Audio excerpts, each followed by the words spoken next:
On se retrouve sur le plateau télé de ce salon des entrepreneurs avec les Échos, BFM Business et mprovence.com, avec Didier Brémond qui est le maire de Brignoles et également vice-président de cette communauté d'agglomération Provence Verte.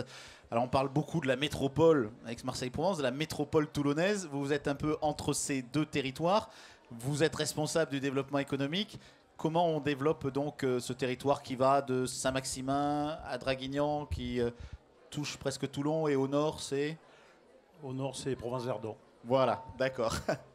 Bon, donc le développement économique sur ce territoire. Alors effectivement, vous l'avez dit, le département du Var, c'est la côte avec TPM bien évidemment, la CAD à l'est, la CAVEM, et puis nous à l'ouest du département et au nord du département jusqu'à l'autoroute qui va jusqu'au Luc en gros. C'est 100 000 habitants. Voilà, on est dans une région où il y a 80% des gens qui habitent sur la frange littorale. Vous êtes plutôt à l'intérieur des terres. Qu'est-ce que vous proposez aujourd'hui à des entreprises qui veulent venir s'implanter à Saint-Maximin, à Brignoles Oui, alors effectivement, le territoire de la Provence verte, c'est trois gros pôles économiques. C'est Saint-Maximin, le bassin de Saint-Maximin, l'ancienne communauté de communes de Saint-Bon-Maurélien, Comté de Provence avec la ville de Brignoles, et puis la zone de Roquebaron, Garéoul pour le sud de l'agglomération. C'est trois gros bassins qui ont à peu près 100 000 habitants en termes de citoyens. Et quelles sont les possibilités aujourd'hui de développement économique? Quelles sont les filières qu'on trouve sur ce territoire et qui expliquent que vous êtes présent sur le salon des entrepreneurs? Oui, aujourd'hui, nous avons une grosse filière avec le cluster Rosé-Provence. Vous savez que nous sommes le territoire et le secteur de la viticulture. Effectivement, c'est un gros secteur, puisque sur la zone de Nicopolis, par exemple, nous avons en gros une centaine d'entreprises qui correspondent à 450 emplois, qui sont des entreprises qui travaillent pour la viticulture sans les coopératives et les caves particulières. Donc c'est vraiment des professions qui sont autour de la viticulture, mais qui ne sont pas vignerons. Donc vous parliez de Nicopolis, est-ce que vous pouvez nous dire en quoi consiste donc cette partie importante du territoire? Alors Nicopolis, c'est une zone qui correspond en gros aujourd'hui à 300 hectares. Nous avons développé dernièrement, c'est pour ça que nous avons aujourd'hui quelques acheteurs sur le salon. Nous avons développé 25 nouveaux hectares.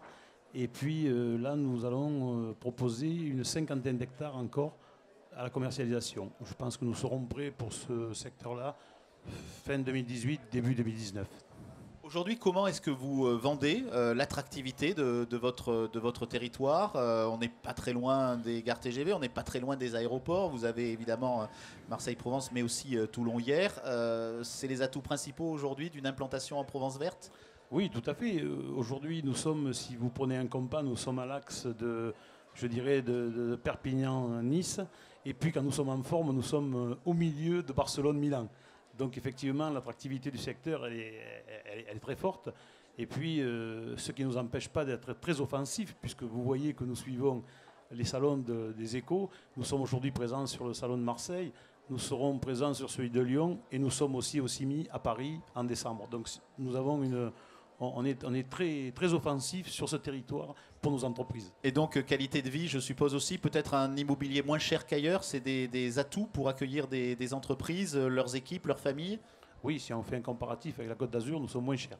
Ceci dit, les prix grimpent chez nous également parce que nous devenons attractifs. Et je pense qu'effectivement, notre secteur, il est très porteur. D'ailleurs, le nom de la Provence verte est significatif de ce que nous souhaitons à la fois garder et développer, mais nous réfléchissons aussi en termes marketing, puisqu'on s'aperçoit dans les salons qu'aujourd'hui, Provence verte n'est pas porteur pour l'économie. Donc je pense qu'au début 2018, nous aurons une marque économique sur notre territoire. Merci beaucoup d'avoir été avec nous, monsieur le maire. Merci à bientôt. à vous. Merci.